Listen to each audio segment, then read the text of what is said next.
Okay, here we go. Do you have a cowboy hat? I do have a cowboy hat, actually. I imagine myself on a ranch in Yellowstone. Stop! This is literally what I do all the time. My husband's like, what are you doing?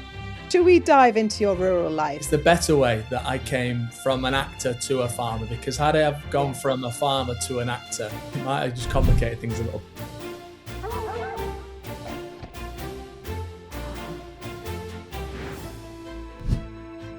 Hello and welcome to the Farmette podcast. I'm your host, Tamara Warhurst, and this is a show where we talk about the importance of the countryside and how it has shaped my guest's life. I have asked my guests to choose from a selection of themes from the countryside that have directly impacted their life. Today's guest is best known to many as Andy Sugden from Emmerdale, a role he played for 2 decades, and as the winner of Strictly Come Dancing in 2019. In recent years, he has embraced a very different way of life, swapping acting and drama for the rhythms of the countryside as a farmer in the Peak District. His journey from actor to farming has captured the imagination of many, and through his family's farming adventures over the last 4 years with Fletcher's on family farm, has developed an even deeper connection to rural life and its communities. Kelvin Fletcher, this is your rural life. Welcome to the Farmette podcast. Thank you, Tamara. It is such a pleasure to have you on today. And I want to start with, so many people have grown up with you on their screen. What's it like looking back sort of on that journey to where you are now? Have you found that the sort of TV star followers have been loyal and followed your journey into the sort of rural farming adventures? I think very much so. When you say how does it feel looking back, I'm faced with that vision almost immediately. I believe I've been told that there's some old clips of Emmerdale being played at the minute. Yeah. So that's being, not that I'm watching, but the amount of times I'm keep being stopped at the minute, and I'm some 20-year-old just coming out of my adolescence, and so these clips are resurfacing somewhat. So my past is being replayed once again, and it is kind of strange when you've spent 2 decades. I was at Emmerdale, an amazing chapter of my life, both professionally and for me in my own life as well. And I think I'll always have that, and that will always be certainly a part of me. And inherently, with your bio, your introduction there, it's something that you mentioned, something what a lot of people have known me for. And I grew up, they saw me grow up in back then when I was in Emmerdale, commanding up to 15 million viewers a night. They were the absolute bedrock of British television, and serial drama was a real kind of go-to for many households, really. Yeah. And now pastures new, things are very different for me. The irony is that I'm living out a life that my character, I played a farmer, and now I'm totally. So this is something that I wanted to speak to you about, because I find this absolutely fascinating. So obviously you played, for listeners that don't know, but Kelvin played a farmer on Emmerdale, and so you played this farmer on screen. How does it feel being now a real farmer in real life? And if this happened the other way around, you went from being farmer to then acting as a farmer, would there have been a huge difference? Would you have played the character very differently? I don't think I'd have played the character differently. I think it would have complicated things. And knowing how the TV world works, it would have complicated and created inefficiencies. And I say that with looking back, yes, it's a rural scene. It's a rural television show, somewhat. Emmerdale certainly was back then. Yes, there has to be. We always had some sort of farm advisor, if you like, on set. So if I was shearing or fencing or whatever it was, that was somewhat to offer the backdrop. The real story was the affair we were talking about. Yes, exactly. Something like that. It was just a picture. It was just a picture. It was just a picture. And yes, I wanted to make sure that I looked authentic and I looked like I knew what I was doing. So I was always quite keen to ask the farmer on standby there, how would you do this and how would you? And I had a genuine, not just fascination, interest in farming or in anything. If I was playing a mechanic, a footballer, whatever it might have been, I would have had as much endeavor to try and make it look right and authentic, because professionally I want it, I want to do a good job. But had it been the other way around, I'd have constantly been saying, well, we don't do it like that. That's not how you would never do it like that. Yes. Before you know it, the shoot gets stopped and we're looking so much at the detail of the fence post or whatever it might be, that the real bit that we're there for is kind of the silence. So I actually think it's the better way that I came from an actor to a farmer, because had I have gone from a farmer to an actor, it might have just complicated things a little bit. But saying that, if there's anybody out there, that's the great thing. Maybe it's the same with farming. Maybe it's never too late to start. And I've met so many amazing actors. I mean, some of the most famous and successful actors of British television have come from, and gone into film, have come from, normal jobs, dare I say. Totally. And got into their chosen career path at 30, 40, 50 years at somewhat a midlife crisis, whatever it might be. Yeah, like me. Trying to become a TV presenter at 40. Like, what am I doing? Well, there you go. And that's something great with the arts, is that it's never, never too late. It's never too late. Never too late. So don't please, I don't want that to discourage anybody, but I'm glad I did it the way I did it, because I think I just would have complicated things slightly. Yeah. Well, you've now sort of, you've gone from the acting, you've done the acting and the drama, and you've now you bought this farm and you've created this life for you and your family. Have you always been linked to the countryside, or is this something that you sort of one day woke up and thought, you know what, this is what I want to do? I think I've always had a fascination with the countryside. I've been an admirer from afar.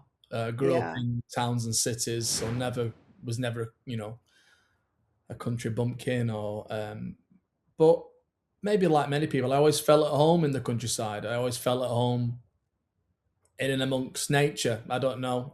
Yes, I do like the sense of suburbia and cities and the hustle and bustle and the convenience and the social element and all of that. But I felt just as comfortable in going for a walk in the Peak District, or being in an open field, or just listening to the birds. And Emmerdale was a nice segue, because obviously filming in rural Yorkshire, doing the Emmerdale village on the Harewood estate, I kind of was maybe subconsciously getting a real taste of country life. In the mornings, we had an early start, and you could be there at 6:30.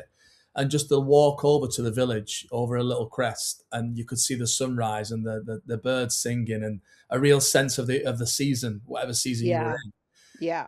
And it's immediate. It's quite, there's so many sensory overload, the sounds, the smells, the feel, and Emmerdale, looking back in my subconscious, was just providing all of that. So when I've now living that life, again, it feels even more familiar. I was, like I said, an admirer from afar, and I was quite an active person. I'd spent a lot of time outdoors, walking and running and doing whatever. But ultimately, my life was centered around, my location, and that was always in towns and cities. So moving out to the countryside was a huge step for us. A step that wasn't planning on taking. We were moving to America. Oh, really? Yeah, that was our. I kind of had 20 years at Emmerdale. 20 incredible years. I'd handed my notice in and wanted something new. I'd questioned whether I even wanted to be an actor anymore. What did I want to do? And, finding me, all the cliches. But me and my wife, we'd not long been married. We'd just had our first little girl, and we felt like we had everything. And it was the next chapter, where do we go from here? So we envisaged this life in America and California. One, to chase it as actors, naturally, as far-fetched that sounds, but to chase the Hollywood dream. Be open enough to just see what comes. And the thought of living on just south of Manhattan Beach and Redondo and beaches, we're looking at all these kind of areas that were just out of the hustle and bustle of LA, but had that sense. And you've ended up in the Peak District. I ended up in the Peak District, yeah. So it was that COVID came, and that kind of stopped that dream. We spent 4 months in LA. We sold up in the UK. We were ready to go. I came back. I did Strictly. And then obviously did quite well, and things were like, opportunities were coming. But I was like, no. My goodness. I'm going to America. That was and then January, February, lockdown, and that was it. So my visa got stopped. We couldn't go Right. to America, but I think we'd mentally prepared for a move, and a bold move anyway. Yeah. We went house hunting, and we were looking Scotland, central London, suburbia, middle of nowhere, castles in Wales. We were just anything just to be bold and different. And we found a Yeah. little farm in the Peak District and thought, would that be nice to live in the countryside, to bring up our children, not to farm it. That's the irony. We didn't move here to farm. Yeah. We just moved here because it was You idyllic loved it. and You fell in lovely. love with it. Yeah. And then I got, I think, 5 or 10 sheep, and the rest is history. I've become obsessed with farming, agriculture, as well as the countryside. So it's funny how kind of things, whether that was a sliding doors moment, I don't know, but it was it was somewhat our hand was forced. We couldn't live out the life that we was aiming for, the Californian dream, and we found ourselves on a farm in the Peak District. Oh yeah. So you'd moved to your farm, and you had no plans of farming it, and then suddenly you bought 5 sheep. Yeah, there was no plans to farm it. It was a slight. The nuance was that typically when you're moving house, a residential sale, if you like. Yeah. It's your home, it's where you live. Whereas this was a bit of a niche for us because it had the ability, had a commercial offering as well. So not just as a little farm, but there was a cottage on site that was rented out, and there was a livery yard. And so as two Cool. jobbing actors, we thought, well, actually, maybe this gives us some sort of security, Yes. and an ability to have some independence in that sense, and a vision, and and who knows, it's just a bit more of an opportunity rather than just a typical house that you would typically reside in. So Yes. which suited me, and I've always been quite interested. I've had business activities elsewhere, and that was like, well, that's kind of blending the two. We've never, somewhere we've lived, had an opportunity to commercialize it as well. Yeah. And my wife was willing enough to support and go along with it. and that's it. We got a few sheep and hobby farming, and just kind of It started. we never saw ourselves as hobby farmers. I'm very aware that that's how we were perceived, and maybe still perceived now, but it's not really. You get into a thing of where it's. I think that's just a whole different conversation. You've got one sheep, Totally. 1 acre or 1,000 acres. It's a shared passion, and I think it's completely irrelevant of where you're at. So yeah, I'm very proud of what we have. I'd be the first to say that we run a little farm. Am I a farmer? Well, I was feeding pigs at 6 this morning. I'll be checking on sheep in a bit. I'll be doing a bit of fencing today. Then I'll be doing some emails, and I feel you like are. Yeah. So, Yeah. yeah, it's funny how life kind of just changes, and we found ourselves, and we've been here 5 years now, and I can't. And would you say that you are sort of in your heart completely content? Has farming filled that sort of inner peace, I guess? Yeah, it's something I'm working on. Is to I'm so ambitious. I'm so driven. It's always hard to really find that peace, but I have certainly got peace, and that peace has been brought about purely by this move, by this lifestyle. Yeah. Living in the countryside, running a little farm, that has absolutely brought that element of peace, that sense of presence with my family, with just the seasons, Totally. just the sights, The way that smells. the countryside works. Yeah. Absolutely that. So yes, I'm still striving elsewhere in careers and various things, but certainly as that inner peace and that feeling like you're home and you're content, that's absolutely here. And it's all down to the little life we're living. Yeah. And I think animals are a massive part of that, aren't they? Because they really ground you every day. It's not about you. And I think probably this is, for your children as well, you might feel this, like it's such an incredible thing for children to grow up with this responsibility, that it's not about them. It's about looking after the land, the animals, and that they come first. Yeah, absolutely, and taking pride in looking after, the responsibilities, Yeah, the sense of responsibility for a young person, I think is so valuable. And with animals, I think comes a great amount of empathy, and anyone with huge amounts of empathy is a more rounded, better person, and more yeah, resilient and accepting of the wider world. So yeah, my kids have absolutely got a lovely sensitive side that they care for animals, um, but at the same time they have a simple grasp of we're a livestock farm, and you get the privilege to eat those animals when you've reared them, and they understand that concept, quite well, and I'd say better yeah. than a lot of adults really.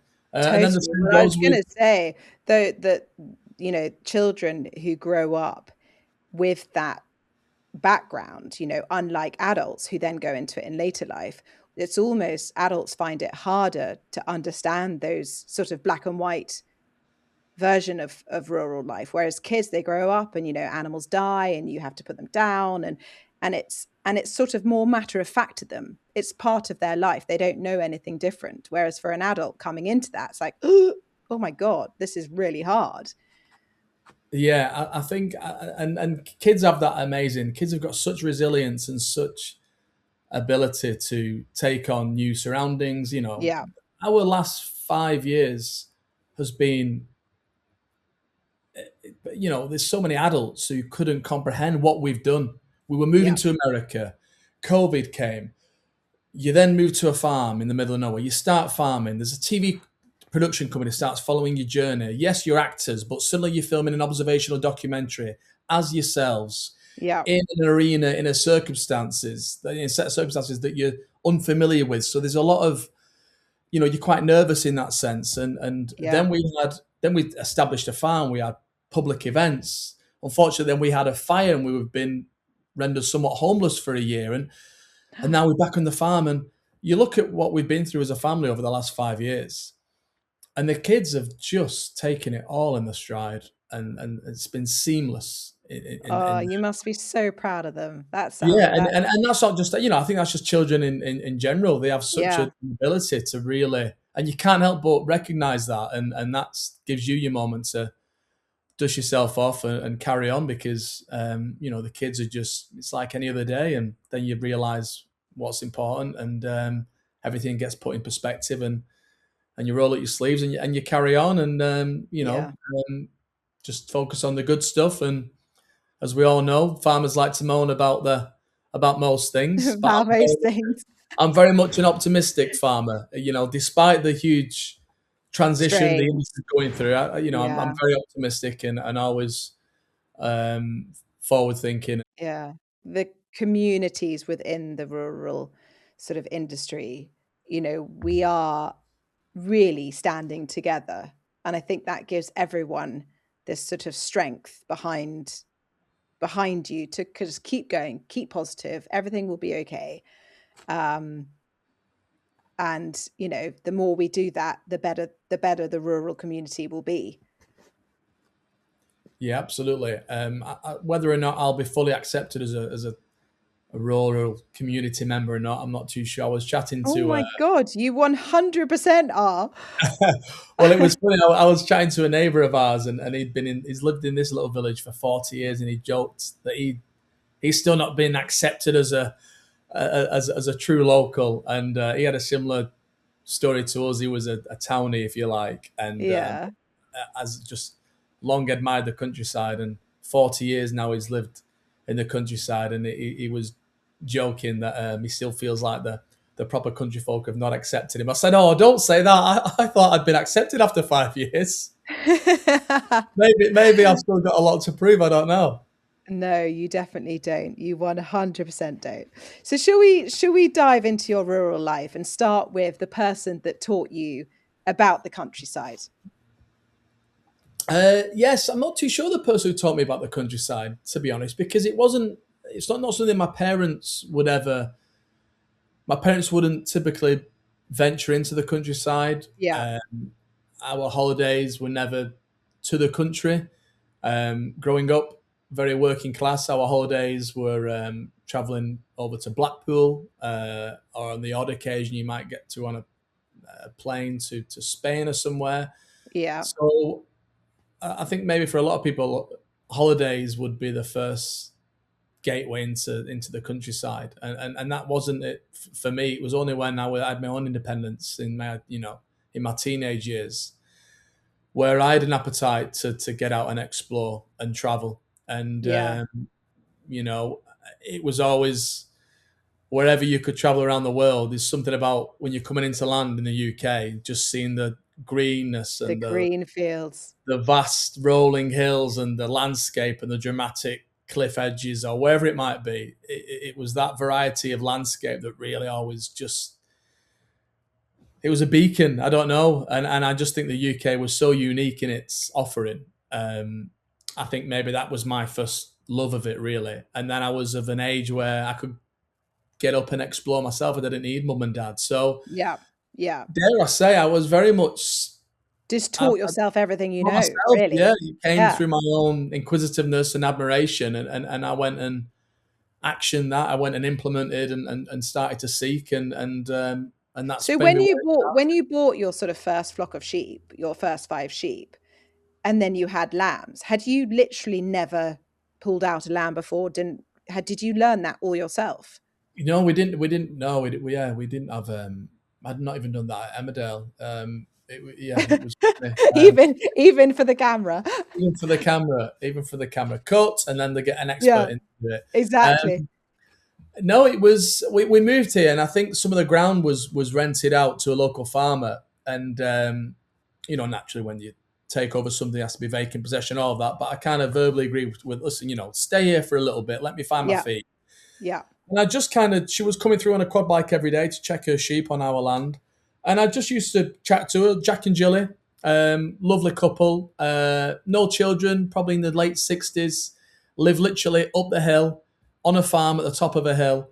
Yeah. And just a lovely little couple. And I just had a huge admiration for them, really. Yeah. And I asked questions, and I sometimes said, can I come and spend a few hours at your With farm you? and help you out? And Yeah. I almost did a little bit of work experience, and that was in the first few weeks and months of living here. Yeah. And they were very much my way into farm life. And it was Jilly that said to me, why don't you get yourself some sheep? And I was like, really? Would I be allowed to? She's like, well, yeah, anybody can get sheep. So that was it. I was registered So she sort of gave you the confidence. She gave you the confidence to say, yeah, you can do it. Anyone can do it. Come on. Yeah, because I was very much of that understanding. My ignorance was, it's just for farmers, it's just for country people. Surely not anybody can own a sheep or can. Yeah. And that probably sounds so silly. No, I think this is actually a really important point that you make, that people don't realize that they can get into it, even if they're not from a background within the rural life. So I think for listeners that are, live in the towns and crave this country life or want to give it a go, do not be frightened. You can give it a go. You can absolutely. And since then, obviously, my understanding of the industry has increased tenfold. But a good friend of mine who I've met through farming, who's a dear friend of mine now, and he lives in the middle of a town, and he rents a farm. And that concept was just, so he has a full-time job, he builds, but he's got just a love for the countryside. And he's rented about 20 acres and runs a little beef herd with some decks of cattle. And that's his fix. Every night after work, he goes there, spends a few hours. And then I've heard other stories where people have got literally renting an acre and they're just running a couple of sheep on there, whatever it might be. You just think it's so accessible. Yeah, I was never led to believe how accessible it is to really not just walk through the countryside and admire, but actually have a piece of the countryside you can somewhat call your own, whether that's through renting to live ground. and breathe it. Yeah, exactly. Yeah. So it was Jilly that kind of gave me the confidence to get some sheep. She took me to a local breeder. I like the look of a Cotswold, a native. I like the idea of a native, native, low input and low output as well. But And that was it. We've just bought 5 ewes with 5, I think, 5 lambs at foot, and I think one was barren, and a couple of singles and maybe a double. Can't remember what it was. And that was it. We had a small flock of 10 sheep, and had a flock number, a registered vet, and that was Off you it. go. Yeah. Away you go. Away you go. Get a tup, and then come bonfire night, throw your tup in. See, that whole terminology of understanding the gestation period of a sheep and putting the male Cut out them. Yeah. on bonfire night, and then April Fools, you've got a lamb. It was just fascinating, and we were on this journey of just discovery, and that was absolutely. And it's like anything for me. Once you get an understanding of something, an appreciation just naturally follows. And I couldn't Totally. then, from that moment on, every time I saw a sheep, I saw a lamb, I saw a piece of ground, I saw a farmer, you just got more of a sense of what they go through, and an insight into their life, and it was just amazing, and I was living it, and I wanted to do more. And Yeah. Yeah, and this is where I find like blocks in people, where they're not open to see all that and to understand it and just to acknowledge it. And I think you are, amazing to have that inner drive to want to know, to want to learn, to want to see what else is out there. And I think we can all get stuck in whatever area we are. But if we open our worlds and want to learn about something that we don't know about, suddenly we appreciate those sides of things. And it makes you an all-round better person. yeah, no, absolutely. And I think that was it was just my willingness to be open minded, Yeah, and yeah, the fruits are still coming now. Really, it's exactly. So if you had a place that is meaningful, um, in rural life, where would you go? Where would be the place that you choose? oh, we've got 2 spots in our farm. I'd have to be biased and say, well, I'll say there's 2 places. There's 2 places on the farm I always go, but one would have to be on our farm, and it's probably there's a piece out the back that to the right you've got an ancient woodland immediately within 20 yards, and that's probably over about 30 acres. And then to your left, you've got somewhat a new woodland that's been planted 20 years ago. So you can just visually see them, Yeah, 2 woodlands with a break in the middle. You're looking out into the peaks, down the valley, with the stunning. roaches in the background. So you've got a dramatic landscape. You've got preservation of what's historically there with a new plantation. So you've got all that. You've got the abundance of, and this is at any time, any season, it's still as dramatic. And that's a real place for us where we camp as a family. We have little moments there together. I'll have moments there on myself. If anybody comes visiting, it's where we would definitely go because the Take views are them. amazing. Yeah, So that's definitely, I'd be biased if I was to pick a moment or a place, it would be there on our farm. But then maybe outside of that, I probably would have to say maybe just the Lake District. Again, it's similar in to the general. District, but Yeah, just the Lake District in general for me, I think, is just an unbelievable landscape, and there's just some, there's some amazing walks and places there that I think, are unrivaled in many ways. yeah. It's pretty wild, isn't it? Yeah. Yeah, yeah.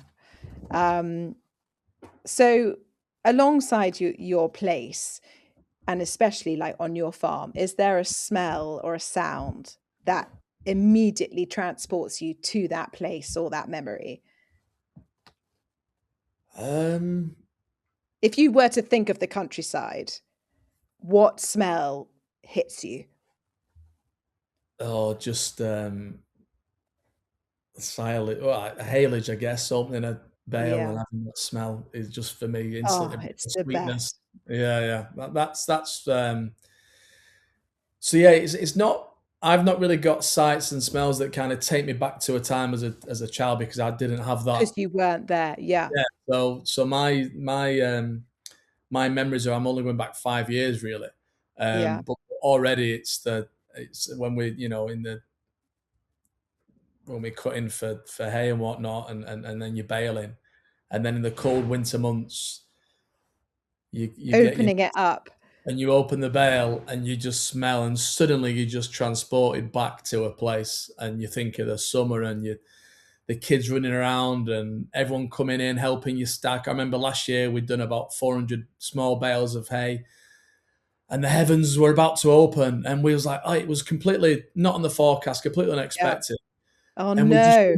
down trying to throw everything in, and obviously we didn't want to get the bales wet and then put them in the Yeah. shed. It was just such a panic and a rush, but of excitement and Adrenaline. adrenaline, and it just brings all that back. And it's always when it's that cold, windy morning, and you're opening a bale, and it's just that ability to just transport you back to the height of summer. And that's the smell that really kind of gets me the most, and really just takes my mind elsewhere. Yeah.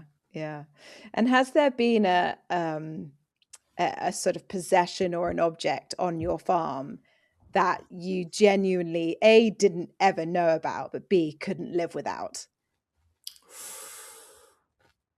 Penknife. Penknife, the good old penknife. Love it.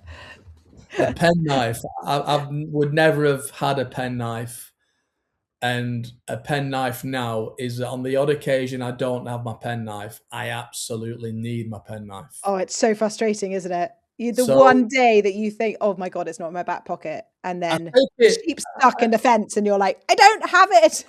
Yeah, honestly, I had a meeting the other day, producers meeting, and heading to Leeds. And just before I left, I'm checking my pockets, my car keys, and I felt my penknife.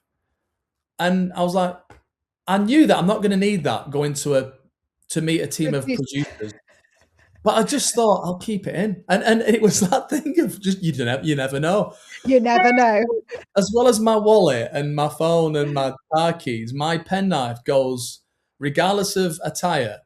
It goes with me. Now, have you got one of those really snazzy penknives that has like every single gadget on it, or have you got No, something super just simple? I'm a simple. Okay. Just Yeah, that's it. straight out.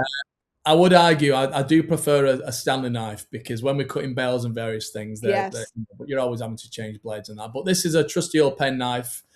I'd lost a couple, and bless them, the production company had bought me a nice penknife, and they'd had it engraved saying Fletcher for the last series. Cool. So yeah, that's my go-to. How do I compare with your other guests? What's the item that they've said? I'm curious to know. So actually my last guest had a beautiful walking stick. Okay.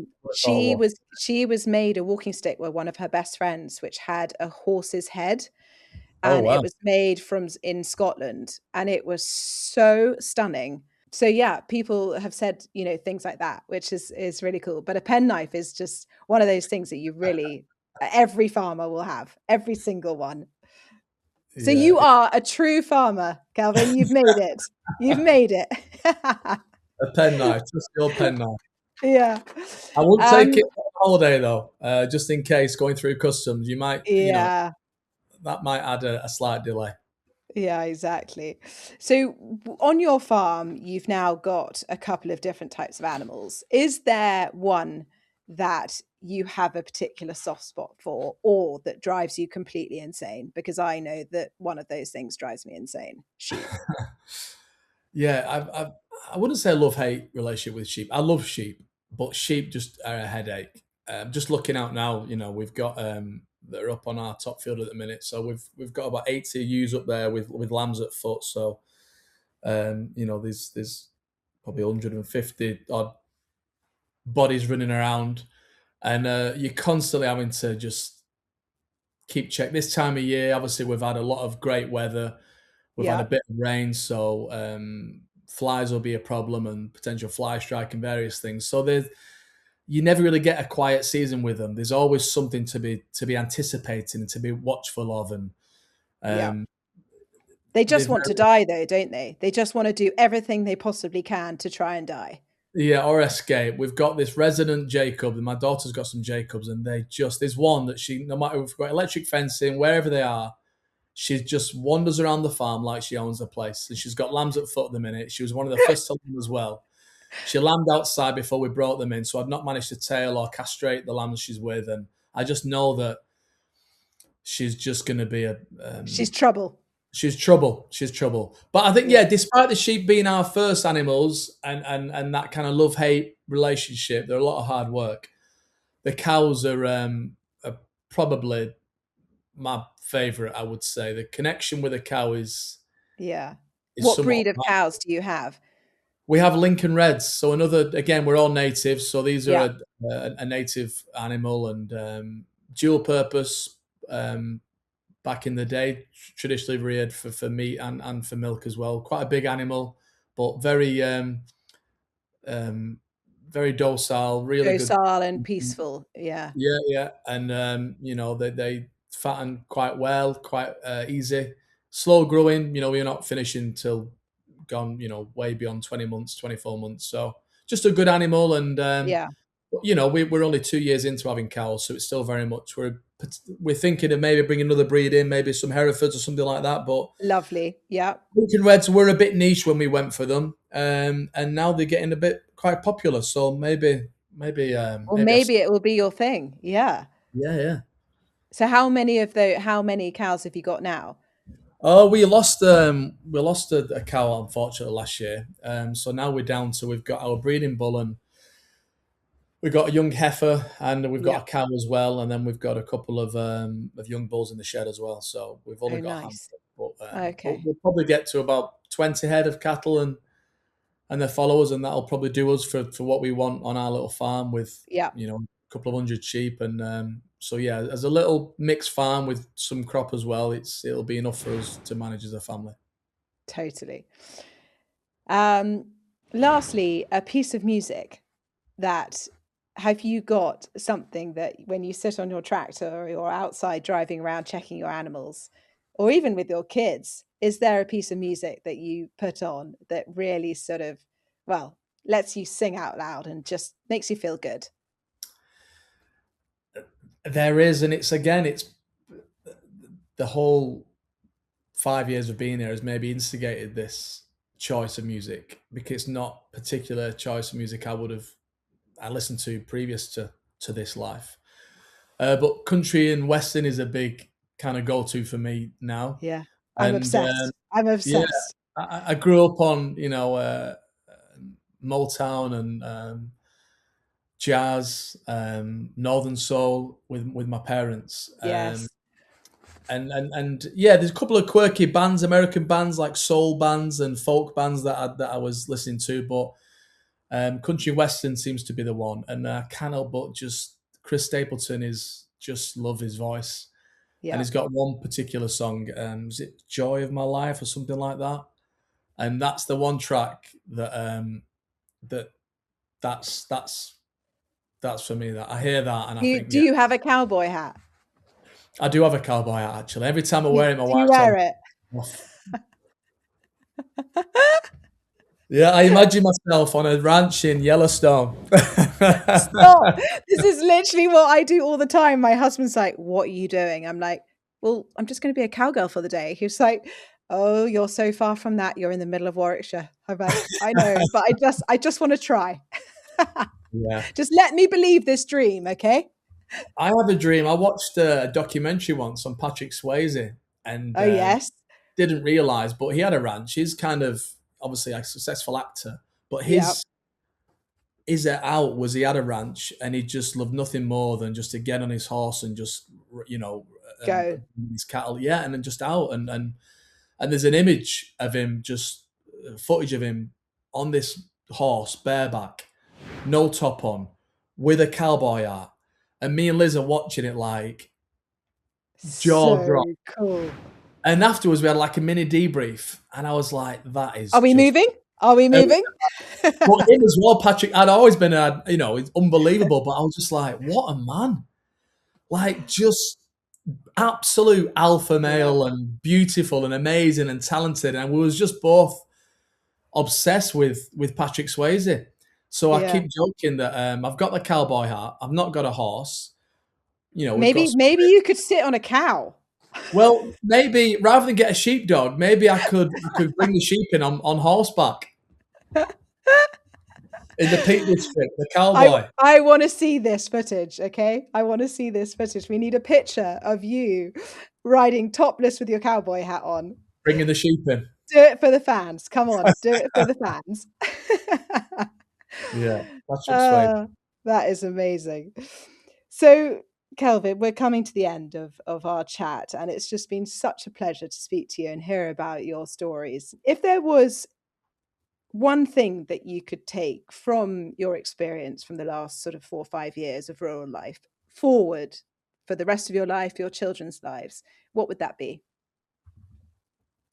I just think to be adaptable. I guess that's the biggest lesson that we've learned. I think not we to be were too anyway. stuck on one road. Don't be too stuck in your ways. Yeah, don't just be allowing of what comes your way, because you know we don't like to admit, but there's so much that's out of our control, and just inherently with running a small farm in the countryside, you know, it's things change overnight, and you've just got to be able to adapt and sometimes go with plan C and that's it. So I think just to be adaptable, and I think if you're adaptable, then you've always got an ability then just to make things work and to get by. And I think that is clearly a necessity for our farm and for our way of life. But I imagine in any way of life, if you're adaptable, then you know, whether that's through work,